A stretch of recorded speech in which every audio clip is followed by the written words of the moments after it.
Innanzitutto noi abbiamo appreso dai giornali che parlavano di aperture di centri commerciali di medie e grandi dimensioni.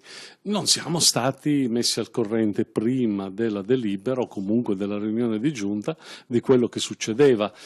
Stiamo verificando e studiando la delibera di giunta, però il nostro primo passo, come abbiamo sempre fatto, è quello di dire no a qualsiasi altro metro quadro di grande distribuzione. Perché?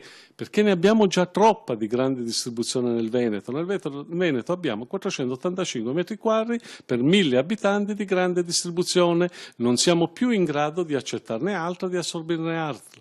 Gli esercizi di vicinato, che sono da sempre stati l'ossatura economica di questa regione, di questa città, che hanno garantito un grande servizio sociale ai cittadini nell'erogazione delle merci, nel presidio del territorio, nel dare un servizio anche agli anziani. Bene, non possiamo perderli. Aumentare ancora di più in maniera diciamo rischiosa nuovi metri quadri di grande distribuzione significa far chiudere altri esercizi commerciali che già soffrono.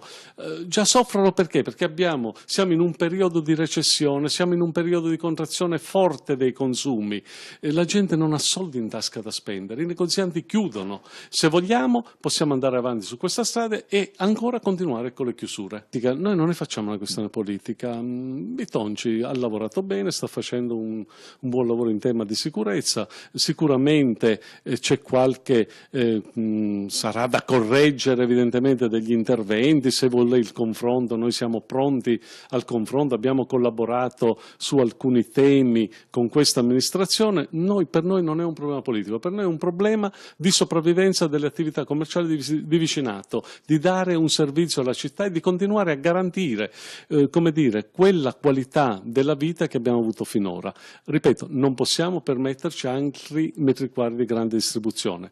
Mi sembra di capire che c'è un'apertura al dialogo in questo senso, sentiremo quali sono le motivazioni, quali sono le cose che non abbiamo capito, se è vero che non le abbiamo capite, e vediamo insieme. Ma l'importante è non fare altri metri quadri di grande distribuzione.